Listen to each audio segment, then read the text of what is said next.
ಒಟ್ಟು 49 ಅಕ್ಷರಗಳಿವೆ. ಕನ್ನಡ ವರ್ಣಮಾಲೆಯಲ್ಲಿ 3 ಭಾಗವಾಗಿ ವಿಂಗಡಿಸಲಾಗಿದೆ: ಸ್ವರಗಳು, ವ್ಯಂಜನಗಳು, ಯೋಗವಾಹಗಳು. ಸ್ವರಗಳಲ್ಲಿ 3 ವಿಧ: ಹ್ರಸ್ವ ಸ್ವರ, ದೀರ್ಘ ಸ್ವರ, ಪ್ಲುತ. ಒಂದು ಮಾತ್ರ ಕಾಲದಲ್ಲಿ ಉಚ್ಚರಿಸುವ ಅಕ್ಷರಗಳು: ಅ, ಇ, ಉ, ರು, ಎ, ಓ.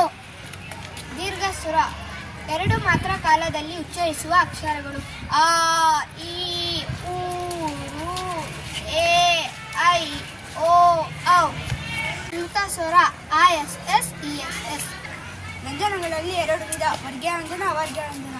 ವರ್ಗೀಯ ವ್ಯಂಜನಗಳಲ್ಲಿ ಒಟ್ಟು 25 ಅಕ್ಷರಗಳಿವೆ. ಅಕ್ಷರಗಳು ಹುಟ್ಟುವ ಸ್ಥಾನಗಳಿಗೆ ಅನುಗುಣವಾಗಿ ವರ್ಗ ಮಾಡಿರುವುದರಿಂದ ಅವುಗಳನ್ನು ವರ್ಗೀಯ ವ್ಯಂಜನ ಎನ್ನುವರು. ಕ ವರ್ಗ: ಕ, ಖ, ಘ, ಘ, ಞ. ಚ ವರ್ಗ: ಚ, ಚ, ಝ, ಝ, ಞ. ಟ ವರ್ಗ: ಟ, ಟ, ಡ, ಡ, ನ.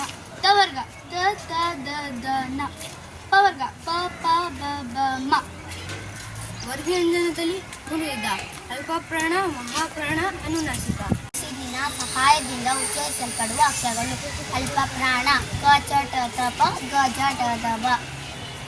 ಹೆಚ್ಚು ಹಸಿರಿನ ಸಹಾಯದಿಂದ ಉಚ್ಚರಿಸಲ್ಪಡುವ ಅಕ್ಷರಗಳು: ಮಹಾಪ್ರಾಣ ಅಕ್ಷರಗಳು: ಖ, ಛ, ಠ, ಥ, ಪ, ಗ, ಜ, ಢ, ಧ, ಬ. ಮೂಗಿನ ಸಹಾಯದಿಂದ ಉಚ್ಚರಿಸಲ್ಪಡುವ ಅಕ್ಷರಗಳು: ಅನುನಾಸಿಕ ಅಕ್ಷರಗಳು: ಞ, ಞ, ನ, ನ, ಮ.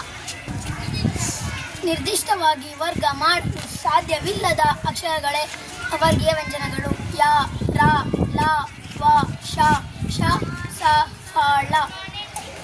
ಯಾವುದಾದರೂ ಅಕ್ಷರಗಳು ಸಹಾಯದಿಂದ ಉಚ್ಚರಿಸಲ್ಪಡುವ ಅಕ್ಷರಗಳು: ಯೋಗವಾಹಗಳು.